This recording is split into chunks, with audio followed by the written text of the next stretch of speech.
devastation comes to California. All right, dude. Yeah, let's get out of here. Residents flee for their lives.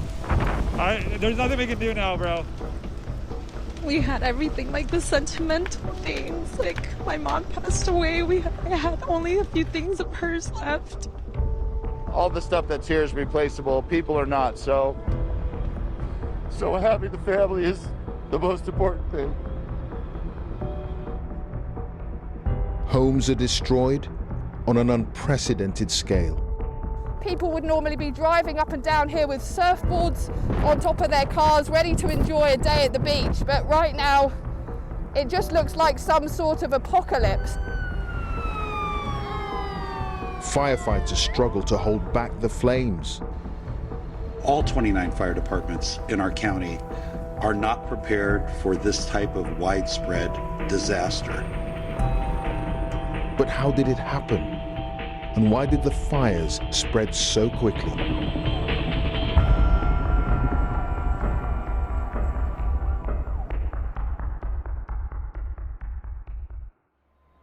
Los Angeles is America's biggest city on the West Coast, and people here are used to wildfires. They've destroyed homes and businesses time and time again, but no one could have predicted the scale of the tragedy about to unfold when news first broke of one fire in one community.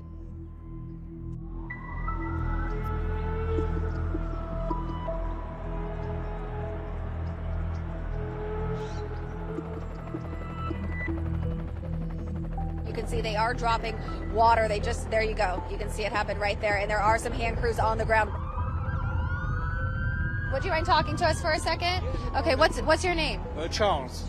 Charles, have you been evacuated from the area or No, not yet? Not yet. And we have seen that before. So nothing new to us for the last 32 years that I've been here. Within hours, things are getting serious. Residents can scarcely believe their eyes. Fires were this close to the cars. People left their cars on Palisades Drive. Yeah. Burning up the hillside, palm trees, everything's going. What happened? There's a lot of fire right there. That's why the people coming. We leave the car. They said to get out of your car? Okay. It's just so sad. And I feel for everyone that's lost property on fires. I've never been this close to it. Driving down the canyon was really very shattering. Huge smoke plumes can be seen rising above the Pacific Palisades area of the city, and residents have been issued with an evacuation order. Please take this wind emergency very seriously. As you heard from the speakers before me, this is something that is going to get worse throughout the night, so we all have to look out for each other. The fire broke out around 10:30 in the morning in the Pacific Palisades neighborhood. It's an upscale area between Santa Monica and Malibu, home to many famous residents. Sitting here and waiting to find out whether we're going to be evacuated or not it's like the time can't go by any slower. Yes, baby, come here, Baba. So instead, we decided to pass the time by putting together bags of clothes for our friends who have lost everything. I have never seen flames from my house like this, ever. This is insanity. I hope everyone is staying safe tonight. Lots of love, lots of prayers. Okay, we found everyone. Just packing up the car, getting ready to go to the hotel. It's so big, it's so red. My thoughts and prayers are with everyone tonight. I'm really praying to stop soon. Our community is beyond devastated.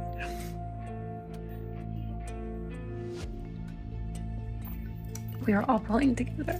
A lot of my friends have lost their home. I'm waiting to see if our home will be there. Right now it's just a waiting game. Among the buildings threatened, the world-famous Getty Museum with 44,000 artifacts.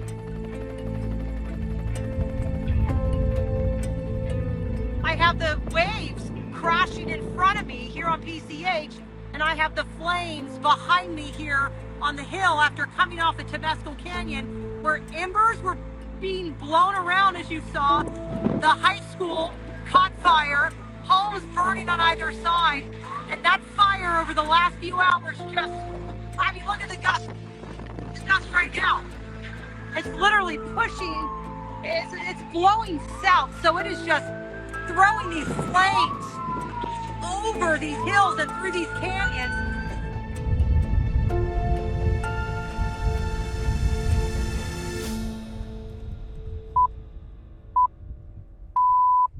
The headlines.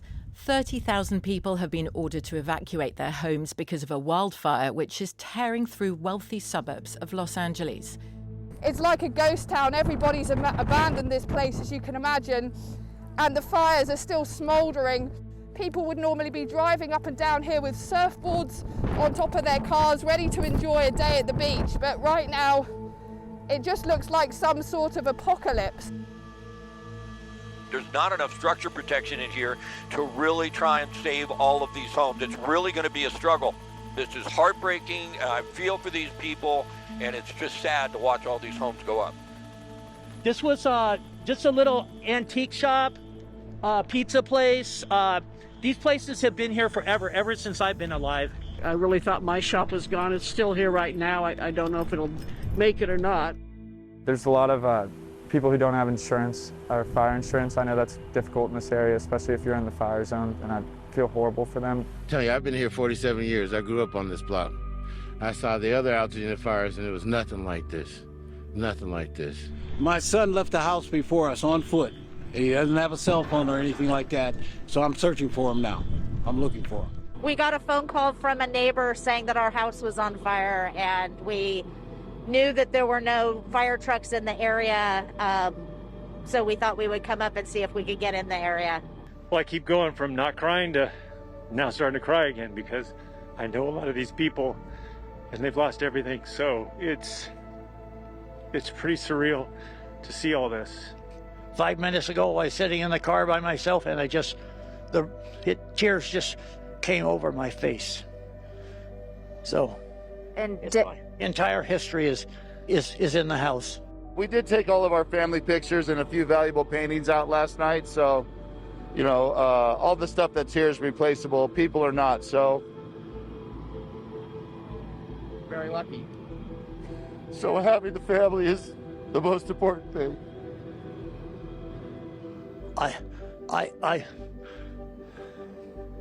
I'm going to break down again. That's what I feel.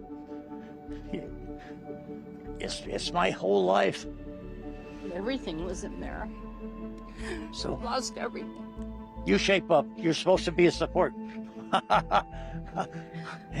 Anyway, I'm okay. I'll be okay. I'm tough, and we'll start over. Even though I'm 91 years old, I'll start over again. The difference with this is that we've had these huge 50 to 80 mile an hour winds, and it's still windy. And so it didn't matter where the fire started yesterday, but the embers flew everywhere. Let's go back to Emma Vardy now. And Emma, this area is no stranger to wildfires, but nothing could have prepared them for this. What makes this so different is that there are so many fires burning at once, and they're burning so close to residential areas. Now, emergency crews on the ground have admitted they just don't have enough people to deal with this developing situation, and some of those fires are still growing in size. The hillsides are still burning behind us, and every time the winds blow, there's a gust of wind, we're just seeing flames up on the hillside there burst back into life. A reminder of how unpredictable this fire is and how much the winds have been driving it and making life so difficult. We have also been hearing about some serious injuries to residents who did not evacuate their homes, choosing to stay behind for various reasons to try and protect their homes, or simply leaving it too late. So emergency services are continuing to warn people to take evacuation orders very seriously, because this is a day like Los Angeles has not seen before, and it's not even close to being over yet.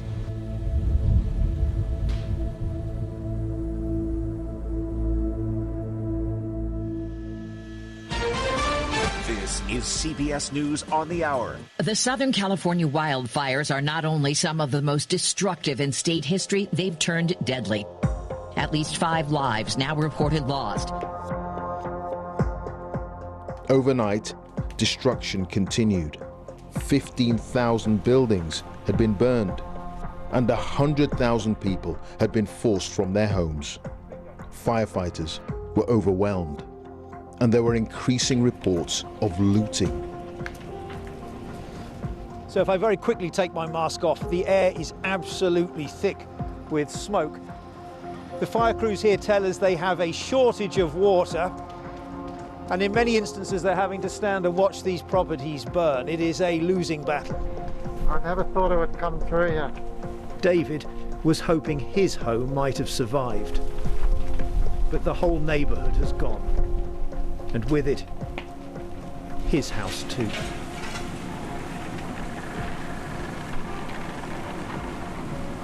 I would have thought I'd be seeing more planes flying over with water. I mean, there appears to be just 2. I mean, in California, are there not like 20 or 30 of them that they could have got you already?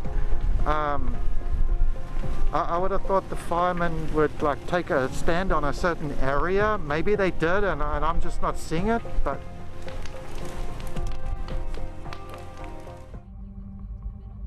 From Pacific Palisades, the fire spread across more than 17,000 acres, making it one of the biggest natural disasters in the history of Los Angeles.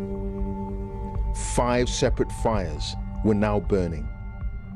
The Palisades and Hearst fires were almost completely uncontained.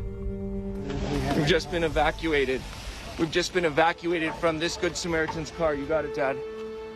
Moving out vulnerable residents was proving far from easy. There's a fire right outside our car. We got it. No, not that way, Dad. My father-in-law has Parkinson's. He can barely move. This was a heroic effort on his part. It's very wobbly. Here, let me try to get it home. Which way do I go? This way, Dad, to the sidewalk. Let me guess.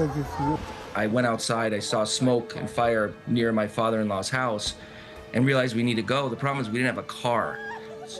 I ran up and down the street where he was, Glen Haven, finally found a neighbor who was willing to swing by and pick us up. Most people had already gone at that point.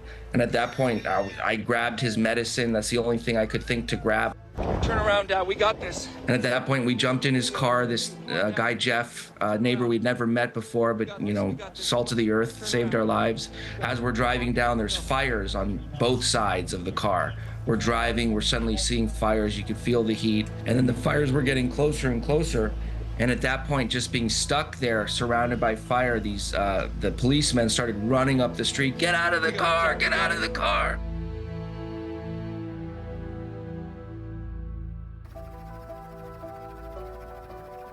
The authorities in Los Angeles have issued a powerful warning against looting and other criminal activity in areas abandoned by people fleeing wildfires. 10 people are known to have died, but officials expect this number to rise. On day 4 of the disaster, tens of thousands of acres have been destroyed. Residents are asking why help wasn't coming more quickly. It's just not enough crews, enough people. I think they're undermanned. I think that budgets have been cut. We actually came to say thank you to our house for being good to us. And we were good to it.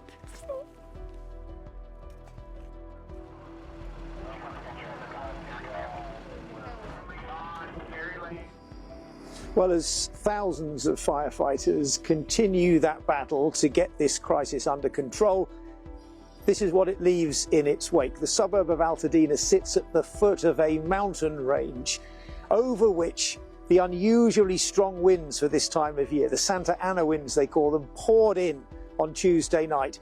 And it's that really lies at the heart of this disaster. The Santa Ana winds have had two effects. Once you get the fire going, well, it's already started, but the Santa Ana winds add in extra dry air. That sucks out all the moisture that's already there in the plants, so it dries them out quicker, so it's actually adding more fuel, and then the speed helps the spread. If you think you can have wind speeds, basically hurricane force wind speeds blowing, with a fire in place, it will push that flame, that boundary of the fire, over huge areas in such a short space of time. And that is what we've seen in LA over the last few days. There's much debate about the emergency response. Were the authorities prepared for such a calamity? But there's also another question people are asking. Is the changing climate partly to blame for all the devastation? So what the climate scientists say is that the temperature is getting hotter. That's making things drier. You've got extended heat waves, which draw moisture out of the soil and out of the vegetation. So you've got more dry vegetation. So when a fire starts, there's more fuel to keep that fire going, and it's likely to burn longer and burn a larger area. The National Oceanographic and Atmospheric Administration did a paper looking at the relationship between temperature increase and wildfires. They found that climate change had caused an almost 200% increase, so almost doubled the area burnt by wildfires since the 1970s. People are saying now $150 billion, the most expensive fire in US history and presumably in world history. So as a climate journalist, you look at this and you say, this is one of those kind of key events in the history of our the whole planet's understanding of the potential impacts of climate change.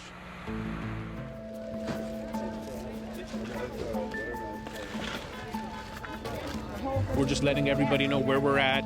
We're taking donations, any types. There's anything from kids supplies, pet supplies, food, anything you could think of that we could help you with. There was a lady here offering housing for people that have lost homes. We're just trying to help in any way possible in a hard time like this. I came here because I'm in need. I lost my house, my childhood home. It's just devastating. This is crazy. City I grew up in is gone. We wanted to see if we could get water because that's the mostly thing that we're worried about, the water. We need water. Prince Harry and his wife Meghan have been meeting some of the first responders and victims of the fires at a World Central Kitchen site where food is being distributed. The couple spoke and, as you see, hugged some of the people who'd been affected by the Eaton fire. It's believed that they'd already contributed clothing, children's items and other essential supplies.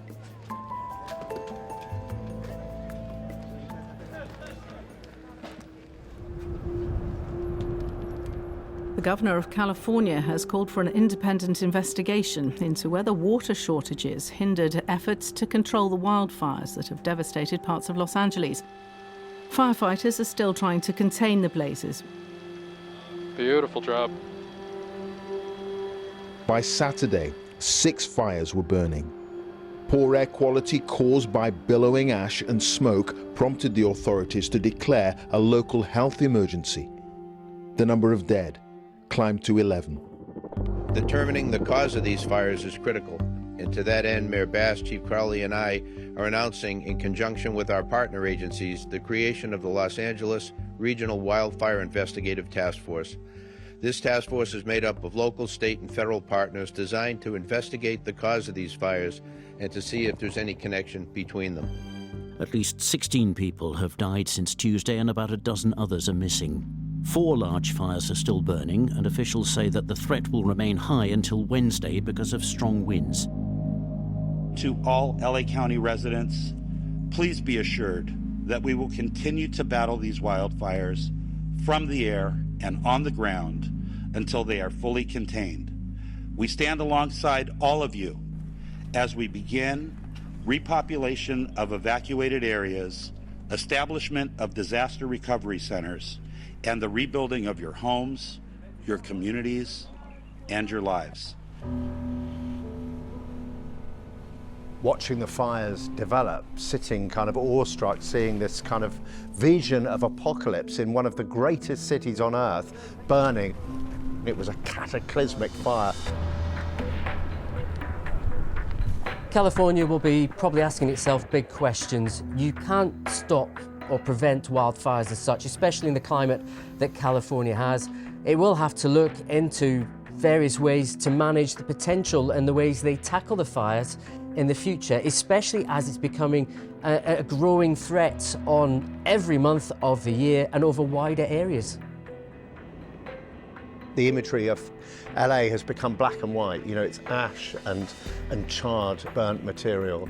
This sort of ghostly landscape that's emerged from a place we're all familiar with because we've all seen the movies. We know what LA looks like. We know the palm trees and the green grass. And now you see this sort of really degraded, frankly terrifying kind of shattered landscape. The people here will never forget these fires that ushered in the new year. And the scale of the tragedy, it's really difficult to overstate. Yes, much of the physical damage to homes and businesses, that can be put right, but the lives of some have been changed forever, with many people wondering, because the fire season is getting longer and longer, how are they going to cope next time?